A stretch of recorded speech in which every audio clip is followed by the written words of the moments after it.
कि यह घास नहीं है पनप उठी मेरे जीवन की मधुर आस, मेरे आंगन की हरी घास। नगरी नगरी द्वारे द्वारे ढूंढू रे सवरिया, और पिया पिया रटते मैं तो हो गई रे बावरिया। बवरिया, गुजरिया, सवरिया, डगरिया, जिसका अनुदान हमारे नेपाली जी फिल्मों को देते हैं। मैं घूंघट नहीं खोलूंगी पिया तोरे आगे, उम्र मोरी श्यानी शर्म मोहे लागे। रोटी खानी है, हिंदी की ही बिंदी है, हिंदी ही रक्त है, हिंदी ही अभिव्यक्त है। जो नेपाली जी ने गा कर पढ़ना शुरू किया तो प्रेमचंद कूद के उठे कि बरखुरदार क्या कविताई माँ के पेट से सीख कर आए हो। अपनेपन का मतवाला था, भीड़ों में मैं खो ना सका, चाहे जिस दल में मिल जाऊं इतना सस्ता मैं हो ना सका। आज 11 अगस्त का दिन बेहद ख़ास है। जी हाँ, इसलिए क्योंकि हिंदी के गीतकारों में राजकुमार कहे जाने वाले आज के दिन गोपाल सिंह नेपाली का जयंती है। और आज का दिन इसलिए भी बेहद ख़ास है क्योंकि आज हमारे साथ उनकी बेटी सविता सिंह नेपाली यहाँ पर हैं। उनसे गोपाल सिंह नेपाली के बारे में तमाम बातें जानेंगे और बहुत सारी बातें करेंगे कि वो कैसे थे, उन्होंने कैसे शुरुआत की। फिल्मों में 400 से अधिक गीतें इन्होंने दी है और इसके साथ ही साथ इनकी जो राइटिंग ये लिखते थे, जब इनकी कलम चलती थी तो कहते हैं कि युवाओं में देशभक्ति का एक जो संचार है वो पूरी तरीके से भर जाता था। मतलब वही कलम में इतनी ताकत थी इनकी, तो कैसे ये ताकत आई, क्या कुछ हुआ, ये सारी बातें करेंगे। हमारे साथ में है आज गोपाल सिंह नेपाली जी की बेटी सविता सिंह नेपाली। सविता जी, आपका बहुत बहुत स्वागत है इनसाइडर लाइव में। सविता जी, कुछ सवाल है जो मैं आपसे जानना चाहूँगी गोपाल सिंह नेपाली के बारे में, जो कि गीतों के राजकुमार कहे जाते हैं। तमाम जितने गीतकार हैं उसमें सबसे ज़्यादा उनका नाम रहता है, राजकुमार कहे जाते हैं। ये राजकुमार नाम क्यों रखा गया, इनका क्यों कहा जाता है? मुझे नेपाली जी को पढ़ते हुए ये एहसास होता है कि उन्हें गीतों का राजकुमार इसलिए कहा जाता है कि वो पहले भारत के ऐसे कवि थे जिनके साहित्यिक गीत, जिनके भक्ति गीत, जिनके फिल्मों के गीत और उनके निर्गुण हो, चाहे वो किसी भी रस का गीत हो, वह गीत ताल, छंद, लय में होता था। चूँकि वो गीत लिखते भी गाकर थे और पढ़ते भी गाकर थे, तो इसलिए उनको गीतों का राजकुमार कहा जाता रहा। इनकी तरह गीतों की रचना किसी ने नहीं की। कल 15 अगस्त है, वो हर रस में कैसे खुद को सराबोर कर लेते थे कि 15 अगस्त उनके जीवन में आया और कितनी खुशियों को लेकर आया कि नेपाली ने 4 पंक्तियों को लिखते हुए कहते हैं कि 15 अगस्त के दिन थी जिसकी नींव पड़ी। भारत के बारे में कहते हैं कि 15 अगस्त के दिन थी जिसकी नींव पड़ी, उस प्रजातंत्र की रखवारी में कलम खड़ी। न मानो तो विश्वास बदलने वाले हैं और हम तो कवि हैं इतिहास बदलने वाले हैं। तो ऐसे थे नेपाली। अच्छा, ये नेपाली जी के बारे में ये क्या सुनने में आया है कि नेपाली जी की ये जो क्वालिटी है, ये जो गुण है, वो बचपन में ही दिखाई दे रहा था। मतलब लिखने की जो उनकी क्वालिटी है वो बचपन में ही दिख रही थी। तो उन्होंने कब से मतलब प्रोफेशनली कब से लिखना शुरू किया? जब से उनकी कविताएं, उनके गीत जो है वो सामने आने लगे, लोग उनसे रूबरू होने लगे, कब से ये वक्त आया? जहाँ तक नेपाली जी की बात है, मैं कहूँ कि यह सरस्वती की देन है। उनकी अवस्था मुश्किल से 11-12 साल की रही होगी। 8 साल से उन्होंने कलम चलाना शुरू कर दिया था और 12 वर्ष की उम्र में उन्होंने भारत के जगमग सितारों के नाम से बालक एक मुजफ्फरपुर से पत्रिका निकलती थी, तो उसमें उन्होंने उस कविता को लिखा। उस कविता के छपते ही पूरे उत्तर बिहार के विद्वानों में एक आशा की किरण जगी कि इतना छोटा बालक और इतना सुंदर साहित्य, उनकी प्रसिद्धि उस कविता से होने लगी। तो फिर स्कूलों में भी वो कविता पाठ करने लगे। उसी उम्र में महंत धनराजपुरी उत्तर बिहार के एक महाकवि हुआ करते थे, जिन्होंने भैंसा लोटन का नाम वाल्मीकि नगर रखवाया सरकार से लड़के। मुजफ्फरपुर में जाकर उन्होंने एड्रेस लिया कि ये बच्चा कौन है और ये कहाँ का है। उस समय उतने विस्तार से कुछ छपता नहीं था, तो पता चला कि ये बेतिया का है। उन्होंने कहा कि मैं तो बेतिया का रहने वाला हूँ। बेतिया से थोड़ी दूर आगे उनका घर है। वो नेपाली जी से मिलने आते हैं। नेपाली जी से मिलने आते हैं तो वो बहुत प्रभावित होते हैं। फिर नेपाली जी के नाम पर उन्होंने नेपाली जी को कहा कि बालक कुछ और कविताएं सुनाओ। तो उस बालक के आंगन में हरी घास उगाई थी। तो हम लोगों के घर में जब घास उगती है अमूमन हम लोग उसको छील कर साफ कर देते हैं। नेपाली जी ने उस घास पर लिखा कि यह घास नहीं है पनप उठी मेरे जीवन की मधुर आस, मेरे आंगन की हरी घास। वो तृप्त होकर घर लौटे और उन्होंने कहा कि शीघ्र ही मैं तुम्हें बहुत बड़े मंच पर ले जाने वाला हूँ। उसके बाद महंत धनराजपुरी बैद्यनाथ मंदिर अभी भी बनारस में है, उसके महंत हुआ करते थे और आचार्य महावीर प्रसाद द्विवेदी जी का अभिनंदन समारोह था। राष्ट्र भर से सारे कवि वहाँ जुटे थे। निराला जी मंच का संचालन कर रहे थे। महंत धनराजपुरी ने वह काशी नागरी प्रचारिणी सभा, इसके तहत वहाँ पे वो समारोह हो रहा था।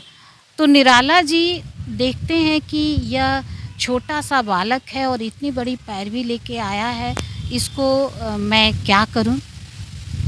पुनः संचालन में कहते हैं कि एक बालक बड़ी पैरवी लेकर आया है। क्या पैरवी क्या थी उनकी उस वक्त की? महंत धनराजपुरी ने कहा था कि ये होनहार बालक है, निराला जी इसे मंच जरूर देंगे। भारत का होनहार बालक है। कहते हैं कि उस समय जो नेपाली जी ने गा कर पढ़ना शुरू किया तो प्रेमचंद कूद के उठे कि वरकुटार क्या कविताई माँ के पेट से सीख कर आए हो। और निराला जी ने, हम लोग हिमाचल के हैं, उत्तराखंड के, तो पहाड़ों का एक अक्ष चेहरे पे दिखता है। तो निराला जी को नेपाली जी लगे कि पहाड़ी है, ये नेपाली है। तो निराला जी ने उठकर गले से लगाया और कहा कि अरे नेपाली, तुमने तो कमाल कर दिया।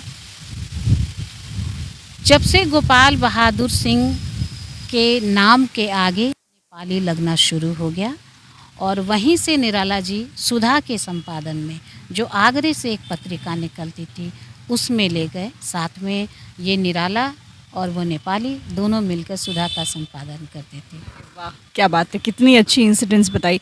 इनकी बहुत सारी कविताएं जो हैं वो बहुत फेमस हुई, जैसे उसमें उमंग है, रागनी है, पंक्षी है, ये सारी चीज़ें हैं।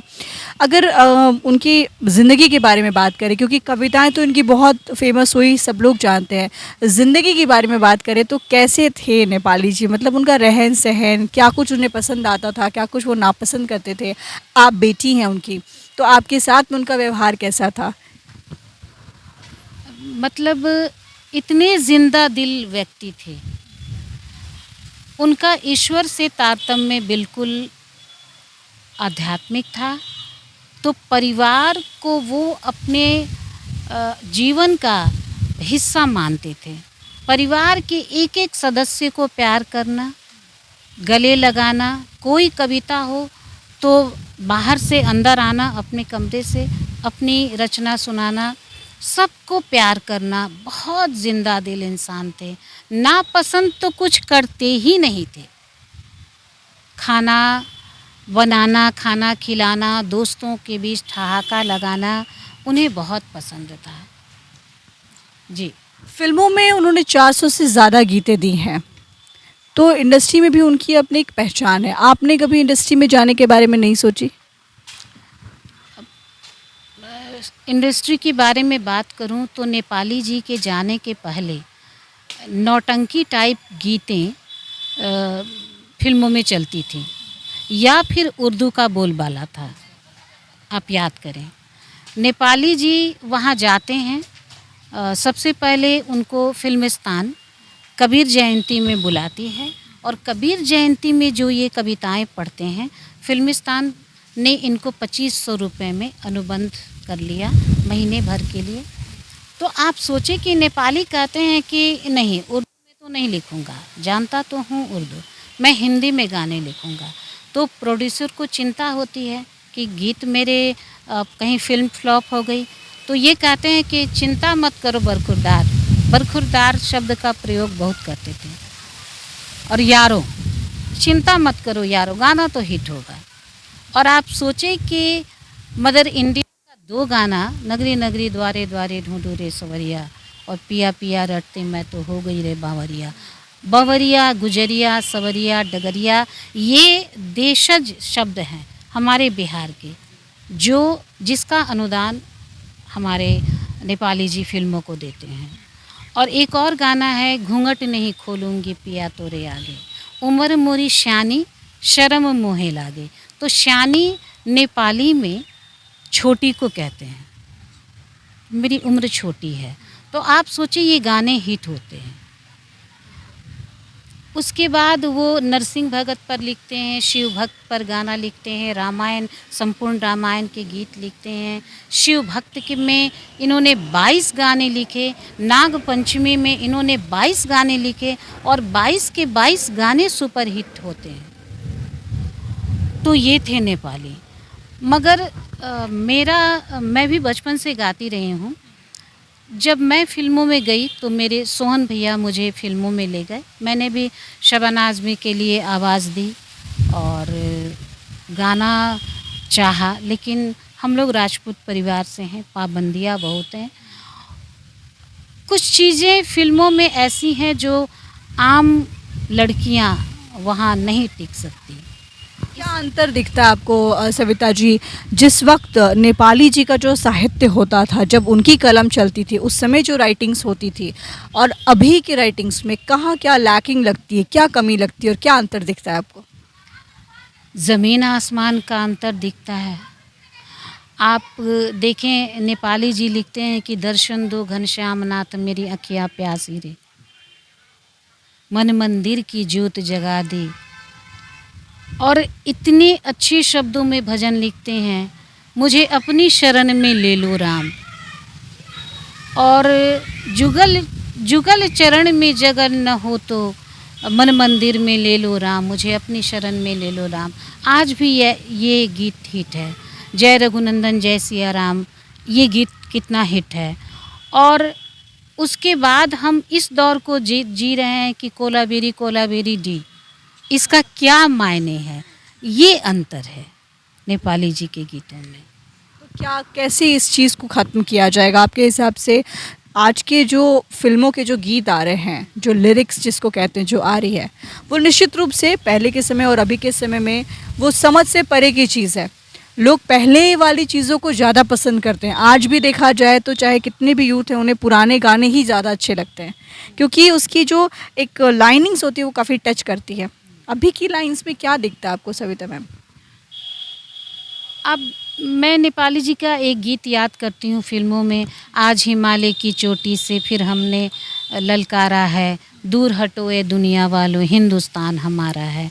जहाँ ये गीत है और उसके बाद बहुत सारी गिरावट आई, लेकिन फिर भी हम लोग साहित्य से हैं, बहुत आशान्वित हैं, क्योंकि मनोज मुंतशिर जैसे लोग आ गए हैं।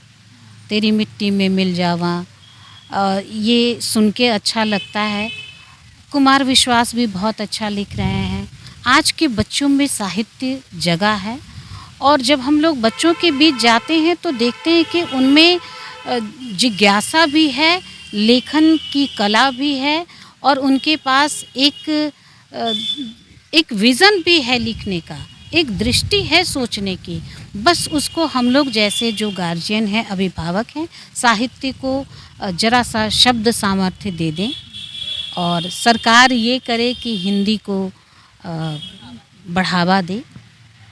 इतने से हमारे भारत का काम चलेगा।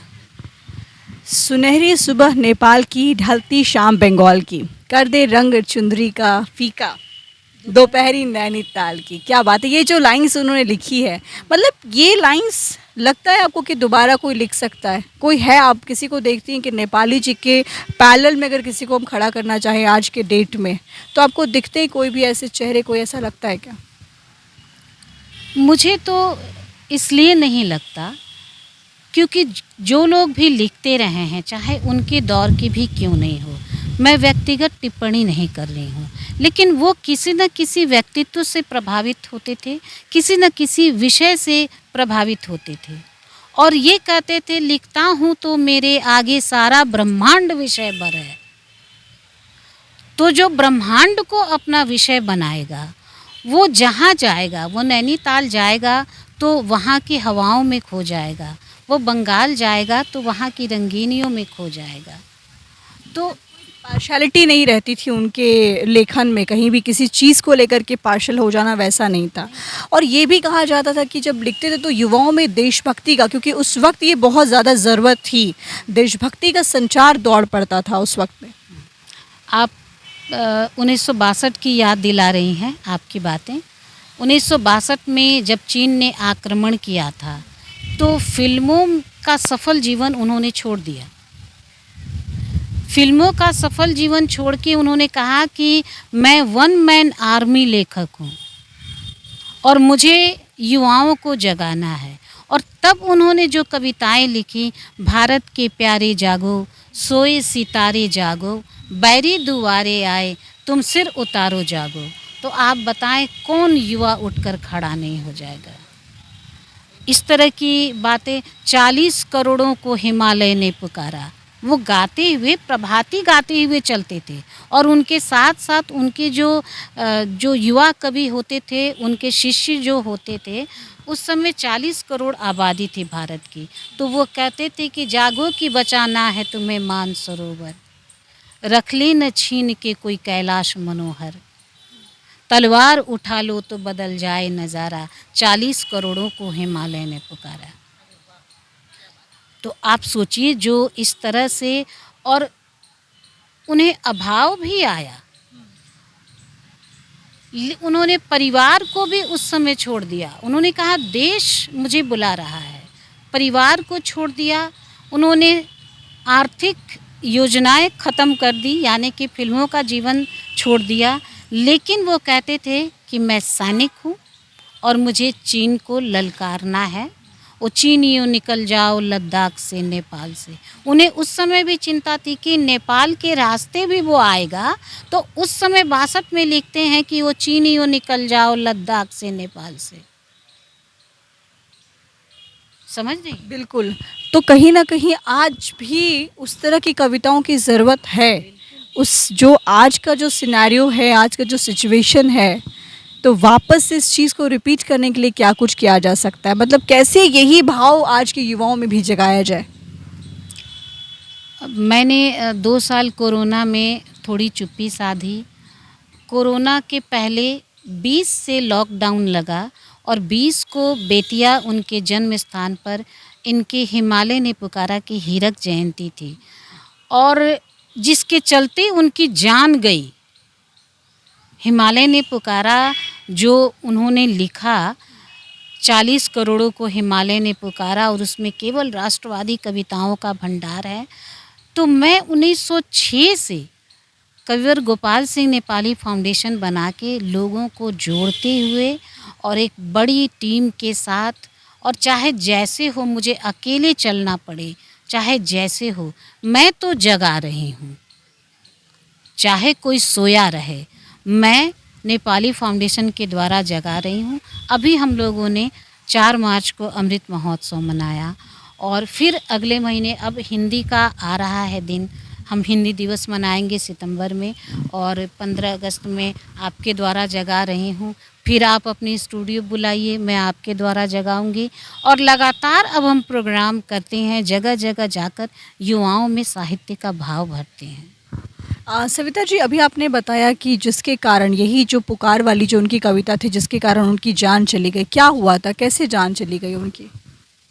वो मुंबई से निकले, दिल्ली प्रधानमंत्री हाउस में कार्यक्रम था, 26 जनवरी का दिन था। उसके बाद वो लखनऊ, बनारस, पटना होते हुए वो भागलपुर पहुंचते हैं और लगातार लोगों में जागरण का भाव भरते हैं कि हम लोगों को चीन के खिलाफ़, पाकिस्तान के खिलाफ़ लड़ना है, साहित्य से हम लोगों को लड़ना है।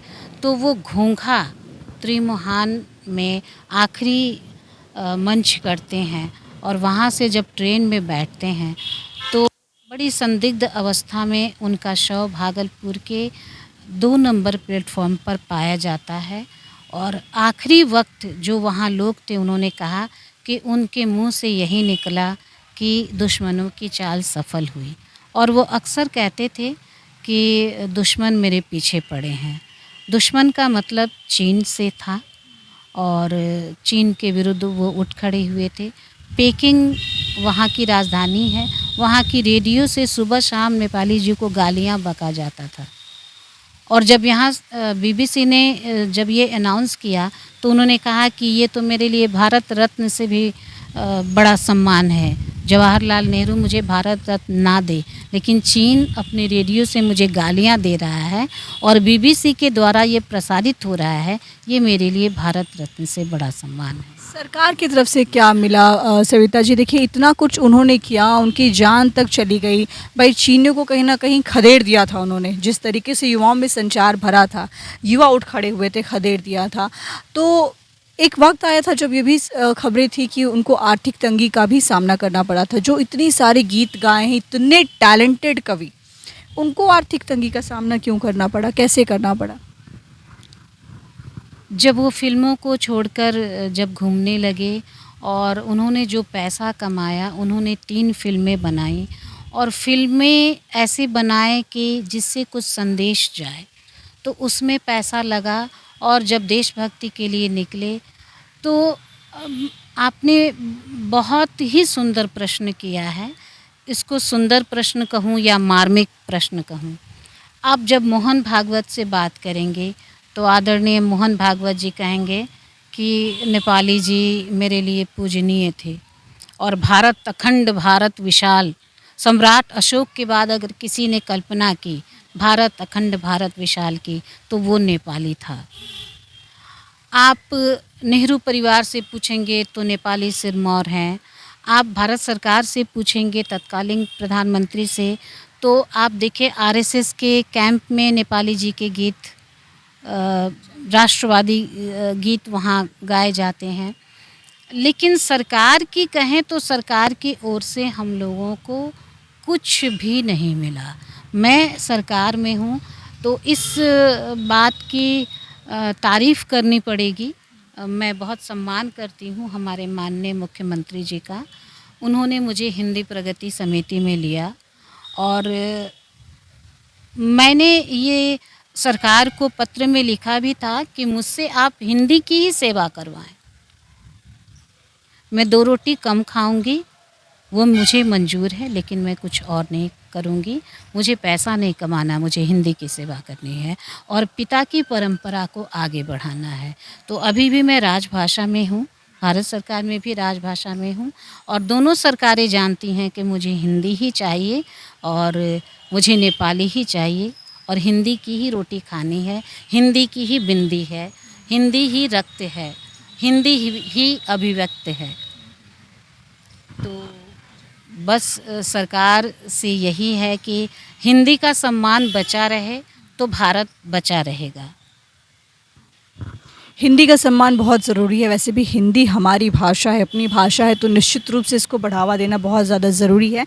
आपके बारे में बात करें सविता जी, तो आपने दिल्ली में 1.5 साल अध्यापन का कार्य किया था। भारत में आधुनिकता का विमर्श जो है वो आपका सब्जेक्ट रहा था, जिस पर आपने शोध किया था। क्या आपने उसमें शोध करके क्या निकला, आपका निष्कर्ष क्या निकला? मैं भारत में आधुनिकता की शोध पर अगर आती हूँ तो मुझे ये आवश्यकता पड़ी कि हमारी सभ्यता में पाश्चात्य सभ्यता मिलनी नहीं चाहिए। हम आधुनिक हों, अपने कार्य को सिद्ध करने के लिए आधुनिक हों, शिक्षित होने के लिए हम आधुनिक हों। अगर महिलाएं शिक्षित होते हैं तो पुरुष भी आधुनिक तब होगा जब वह शिक्षित महिला का सम्मान करना जानेगा। तो ये मेरे शोध का विषय था कि आधुनिकता हमें चाहिए मगर हमें पाश्चात्य चीज़ नहीं चाहिए। मुझे दुख होता है अगर मैं सरकार से कहूँ तो हमारे सोशल मीडिया के ज़रिए जो आधुनिकता आ रही है उसे बंद हो जाना चाहिए और सरकार के पास ये सिस्टम भी है। हम आधुनिक पत्ते लपेटते थे, वहाँ से हम वस्त्र पे आए, तो हम आधुनिक मानसिकता से हों, एक दूसरे के को सम्मान देने से हों और हम ऐसे विकसित हों कि हम विश्व गुरु के रूप में जाने जाएं और हमारी शिक्षा विश्व गुरु के रूप में हो। ये मेरा शोध है और ये आधुनिकता है। बिल्कुल। और आप नेपाली जी की पुत्री हैं, तो नेपाली जी के सपने ज़रूर रहे होंगे। जिस तरह की उनकी लेखनी थी, जिस तरह की वो कविता लिखते, तो निश्चित रूप से वो भारत के लिए काफ़ी सपने देखे होंगे। क्या सपने थे उनके भारत को लेकर के? आप सोचिए कि भारत को लेकर ही वो सोते उठते थे। वो कहते थे कि जापान देश जापानी का, ईरानी का ईरान है, ये मेरा हिंदुस्तान है, ये मेरा हिंदुस्तान है। ये सपना था उनका कि हिंदुस्तान कितना सभ्य हो, कितना सुसंस्कृत हो, कितना आध्यात्मिक हो, कितना सैद्धांतिक हो। ये उनका सपना था हिंदुस्तान के प्रति। और आध्यात्मिक भी ऐसे थे कि वो ईश्वर से कहते हैं कि तुम कब समझोगे मेरे मन, मैं तो पूजा का एक सुमन। अगर उनका मन विचलित हो रहा है किसी बात के लिए, तो वो कह रहे हैं कि तुम कब समझोगे मेरे मन, मैं तो पूजा का एक सुमन। मैं सरस सोम रस घोल घोल, विहगों की बोली बोल बोल, पीपल पल्लव सा डोल डोल, करता रहता नित अभिनंदन, तुम कब समझोगे मेरे मन।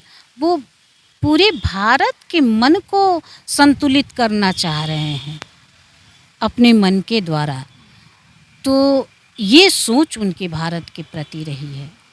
सविता जी, अब आपसे एक आखिरी सवाल पूछेंगे कि आपकी आगे की प्लानिंग क्या है? आपने बोला कि मैं संभालूंगी वो कमान, नेपाली जी की कमान मैं संभालूंगी, आगे लेके बढ़ूंगी, और आप बढ़ भी रही हैं आगे लेकर के।